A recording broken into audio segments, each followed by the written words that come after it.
Selanjutnya kita akan mendengarkan presentasi dari Saudara Randi Maulana, yaitu mengenai analisis keselamatan dan kesehatan kerja K3 di apartemen The Spring Lake menggunakan metode HIRAC atau HIRAC ya. Kepada Saudara Randi Maulana, silakan untuk mempresentasikan proposal skripsinya. Silakan. Terima kasih, Pak. Assalamualaikum warahmatullahi wabarakatuh. Selamat siang semuanya. Pada dosen bimbing saya yang pertama Pak Ari dan bimbing kedua Pak Yawar, dan selanjutnya terhormat Pak Haji dan saya sampai tiga Pak Budi, Pak Kiral dan Pak Basuki.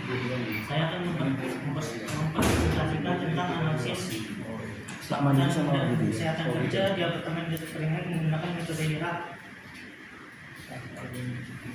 Yang pertama, latar belakang yaitu pemeliharaan equipment terhadap bermacam-macam jenis berlayar akan terjadi di dalam proses pemeliharaan equipment tersebut. Untuk itu diperlukan analisis risiko keselamatan kerja untuk mengetahui tingkat risiko keselamatan kerja pada karyawan dengan metode HIRAC atau Hazard Identification, Risk Assessment, dan Risk Control. Adapun di sini rumusan masalah yang akan saya bahas. Yang pertama, faktor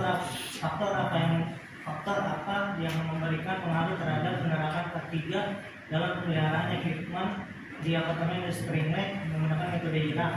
Yang selanjutnya, bagaimana penerapan keselamatan dan kesehatan kerja dalam pemeliharaan equipment di apartemen The Spring Lake menggunakan metode HIRAC.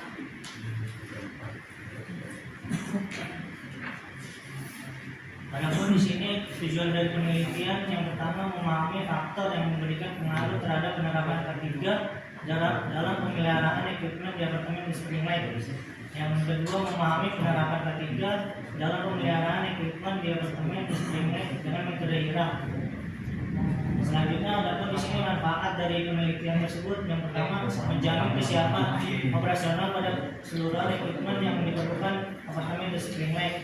Yang kedua, memberikan safety terutama dalam pemeliharaan equipment dan operasional apartemen The Spring Lake. Adapun di sini selanjutnya adalah dasar teori. Yang pertama mengenai keselamatan kerja, yaitu satu pemikiran dan penerapan untuk mencegah terjadinya berbagai bentuk kecelakaan terutama pada sistem pemeliharaan equipment yang ada di perusahaan. Adapun pelengkap dari sistem keselamatan dan kesehatan kerja sebagai berikut. Yang pertama, standar operasional prosedur atau SOP. Yang kedua, alat pelindung diri atau APD. Adapun di sini saya membahas SOP merupakan standar kegiatan yang harus dilakukan secara berurutan dalam menyelesaikan suatu pekerjaan dan apabila ditaati akan membawa akibat seperti lancarnya koordinasi, tidak terjadi tumpang tindih atau duplikasi. Selanjutnya terbinanya hubungan kerja yang prestasi, kejelasan wewenang dan tanggung jawab setiap pegawai. Selanjutnya saya akan membahas mengenai pemeliharaan. Pemeliharaan didefinisikan sebagai suatu aktivitas untuk merawat atau menjaga yang direncanakan terutama pada peralatan atau equipment seperti pemeliharaan genset dan elevator. Artinya menjaga, mempertahankan dan melindungi. Adapun di sini tujuan dari pemeliharaan tersebut yang pertama memperpendek periode kerusakan sampai batas minimum dengan pertimbangan aspek ekonomis.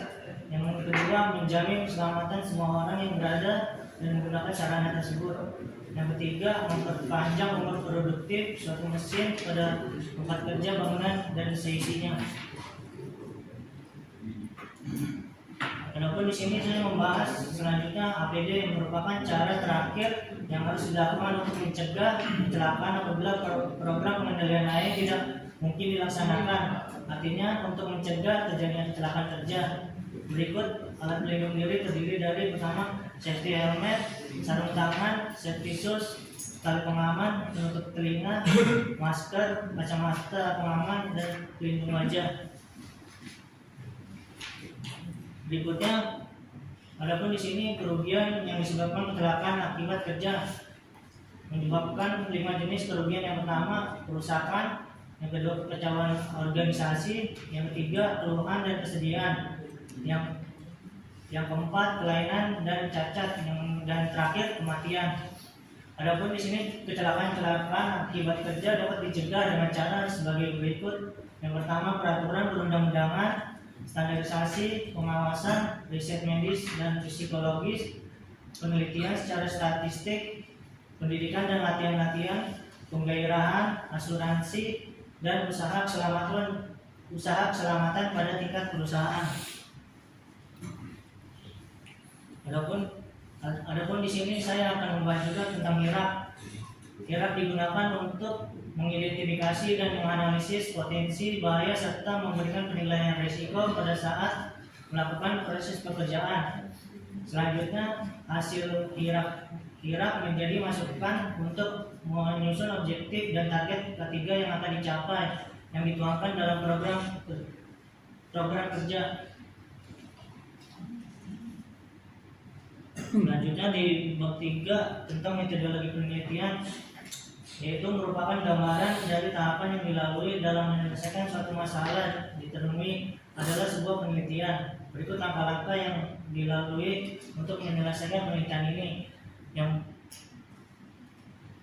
pertama studi lapangan, yang kedua studi pustaka. Setelah itu mengidentifikasi masalah. Selanjutnya pengumpulan data. Setelah pengumpulan data, adapun di sini pengumpulan data itu dibagi menjadi dua. Yang pertama data primer, yaitu pertama observasi lapangan, terus dokumentasi, wawancara, dan kemudian ada data sekunder, yaitu pertama data kecelakaan kerja, yang kedua data proses pengerjaan. Di kedua data tersebut lalu diolah. Yang pertama pengolahan data tersebut menggunakan metode HIRAP untuk menilai tingkat risiko kecelakaan. Selanjutnya yang kedua mencari penyebab kecelakaan dengan menggunakan metode fault tree analysis atau FTA. Yang ketiga mencari potensi kecelakaan menggunakan metode JSA atau job safety analysis. Yang keempat, yang terakhir memberikan usulan pencegahan dari kecelakaan kerja. Selanjutnya setelah sudah diolah datanya, kemudian dianalisis dan pembahasan, kemudian diberi kesimpulan dan saran. Setelah itu selesai. Sekian presentasi dari saya akhiri. Assalamualaikum warahmatullahi wabarakatuh.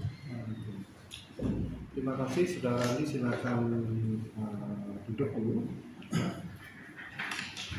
Nah, coba saya mau lihat yang daftar pustaka aja. Saya nggak ngerti Pak Ari, yang ini harusnya daftar pustaka itu lurus gini ya Pak ya, bukan tengah ya, bukan tengah ya, lurus. Jadi bukan yang kedua dan ketiga itu masuk sedikit, bukan masuk banyak. Masuk itu center lagi. Kesinian semuanya. Mepet kiri semua. Kiri kanan, bukan yang mepet sini, Oh. kiri kanan yang apa? Yang baris keduanya itu masuk sedikit.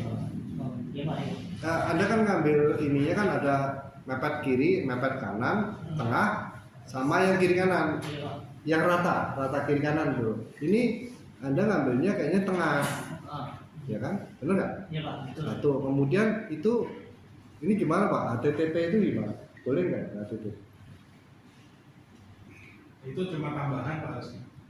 Harus depannya harus ada HTTP email kan ya, iya. Pak, dari internet. Ya harusnya ada dari buku. Kalau ini doang sih Pak, saya ngambil dari jurnal doang. Oh ini bukan nggak boleh kalau jurnal diambil daftar pustaka gimana? Bukan, maksudnya ini admin rumah material HTTP www.rumahmaterial ini gimana maksudnya? Itu alamat website yang ada di buku apa di jurnal itu Pak, saya jurnal itu dari internet Pak. Ya kan dia ngambil dari buku. Ya diambil bukunya aja. Ya, Pak. ya itu bukan website resmi. pandang Iya. ini ya, jangan. Misalnya SMID atau dia kan misalnya dari publishernya.